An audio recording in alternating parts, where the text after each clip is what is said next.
اگر یہ مٹھی بھر جماعت ہلاک ہو گئی تو قیامت تک تیرا نام لینے والا کوئی باقی نہ رہے گا۔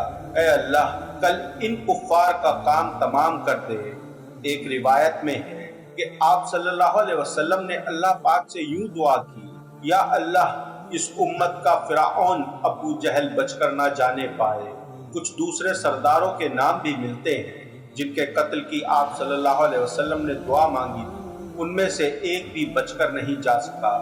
نبی کریم صلی اللہ علیہ وسلم کی دعاؤں کے مجموعے حدیث کی کتابوں میں ملتے ہیں۔ نبی کریم صلی اللہ علیہ وسلم کی دعائیں نہایت جامع پرتاثیر اور اللہ کی رحمت کو جوش دلانے والی، مگر غزوہ بدر کی دعا کا رنگ ہی دوسرا ہے۔ اس موقع پر اجر اور انتشار کا جو مجموعہ نظر آتا ہے وہ بھی اپنی مثال آپ ہے، مگر اس کے ساتھ ایک عجیب قسم کا احساس ہوتا ہے کہ آپ کو اپنے اللہ پر کس قدر مان ہے، اور کیوں نہ ہو آپ نے اپنا سب کچھ اس کے سامنے ڈھیر کر دیا تھا۔ اس کی رضا مطلوب تھی، اس کے کلمے کو سربلند کرنا تھا، اس کے دین کو تمام دنیا پر غلبہ عطا کرنا تھا۔ یہ مٹھی بھر جماعت کے الفاظ خاص طور پر قابل غور ہیں۔ قریش کی نقوت اور طاقت کا تذکرہ بھی دعا میں ملتا ہے، اور اپنے ساتھیوں کی بے چارگی اور بے سر و سامانی کے اشارات بھی ملتے ہیں۔ نبی کریم صلی اللہ علیہ وسلم کا کل سرمایہ وہی تو تھا جو آپ نے میدان میں لا کر پیش کر دیا تھا۔ یہ 313 بیش قیمتی پونجی تھی۔ آپ نے اپنے دامن میں جو ہیرے موتی جمع کیے تھے وہ سب یہی تو تھے۔ یہ تو جذبہ شہادت سے شرسار تھے، جان قربان کر دیتے، مگر ان کی شکست کا مطلب یہ تھا کہ اللہ کی عبادت کرنے والا زمین پر کوئی دوسرا نہ رہتا۔ سوچئے دعا تو مدینہ منورہ میں بھی کی جا سکتی تھی۔ مسجد نبوی بدر کے میدان سے کہیں زیادہ بابرکت اور اللہ کو پسند ہے۔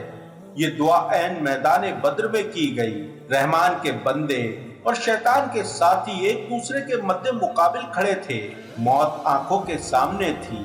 یہاں دعا کا فلسفہ بھی سمجھ آ گیا کہ پہلے اپنا سب کچھ اللہ کے نظر کر دو، پھر دعا کرو۔ اس شان سے جب دعا مانگی گئی تو در قبولیت کھلا اور بظاہر ناممکن کو اللہ تعالیٰ نے ممکن کر دیا۔ جنگ کے دن نبی کریم صلی اللہ علیہ وسلم نے صحابہ اکرام سے خطاب فرمایا، نہایت ہی پر اثر اور جامع مختصر اور دل نشین، جنت کی وسوع کا تذکرہ اور اس کی غیر فانی نعمتوں کا بیان، صف بندی بھی کی اور جنگ کے درمیان حکمت عملی کی ہدایت بھی دی۔ صف بندی کا طریقہ پہلی مرتبہ نبی پاک صلی اللہ علیہ وسلم نے دنیا کی جنگی تاریخ میں متعارف کروایا۔ اس کے بعد سے لے کر آج تک یہ مختلف انداز کے ساتھ جنگ حکمت عملی میں استعمال کیا جاتا ہے۔ آپ نے جنگی حکمت عملی کے لیے جو ہدایات دی تھی ان میں سے اہم باتیں تھیں: نظم و ضبط اور جرت کا مظاہرہ کیا جائے، جنت کا حصول اور رضا الہی مقصود ہو، تیر اس وقت چلایا جائے جب دشمن اس کی مار میں ہو، کوئی ایک تیر بھی اس طرح نہ چلایا جائے کہ وہ ضائع ہو جائے، دشمن کے قریب آنے پر پہلے نیزے کا استعمال کرنا اور پھر جب دشمن ایک دم روبرو آ جائے تو تلوار سے کام لینا، اور یاد رکھنا جو بندہ گھمسان میں صبر و ہمت اور ثابت قدمی اور استقامت دکھاتا ہے، اللہ تعالیٰ اس کے لیے آسانی پیدا کر دیتا ہے اور غم سے نجات عطا فرماتا ہے۔ اسلحے اور تعداد کی کمی کے پیش نظر نبی کریم صلی اللہ علیہ وسلم کی یہ ہدایات نہایت مفید، جامع، بہترین حکمت عملی کا حسین مرقع ہے۔ یہ بات بھی پیش نظر رہنی چاہیے کہ نبی کریم صلی اللہ علیہ وسلم نے اپنے خیمے کو بطور آپریشن روم یا کمانڈ پوسٹ کی طرح استعمال کیا، مگر کچھ لوگ یہ خیال کرتے ہیں کہ آپ عملاً میدان جنگ میں نہیں آئے۔ یہ بات درست نہیں ہے۔ آپ صلی اللہ علیہ وسلم دشمن سے لڑائی کے وقت میدان جنگ میں موجود تھے۔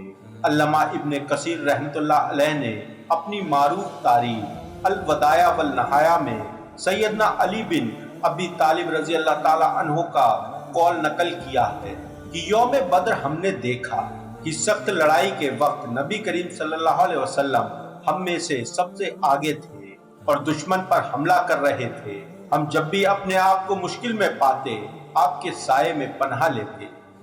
جنگ بدر اسلام اور کفار کے درمیان میں لڑی جانے والی پہلی جنگ تھی جس میں اللہ پاک نے مسلمانوں کو فتح دے دی۔ اس جنگ میں مسلمانوں کی تعداد 313 تھی اور کفاروں کی تعداد 1000 جنگجوؤں پر مشتمل تھی، جن کے پاس بہترین گھوڑے، بہترین تلواریں، بہترین ہتھیار اور عرب کے جانے مانے جنگجو شامل تھے۔ مگر دوسری طرف مسلمانوں کی تعداد صرف 313 تھی۔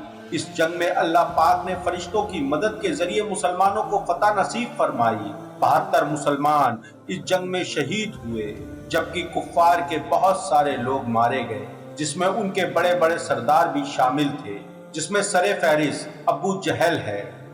بہرحال اس جنگ میں اللہ تعالیٰ نے مسلمانوں کو شاندار فتح نصیب فرمائی۔ کفار اور اسلام کے بیچ لڑی جانے والی یہ پہلی جنگ تھی جس کا ذکر تاریخ میں ہمیشہ یاد رکھا جائے گا۔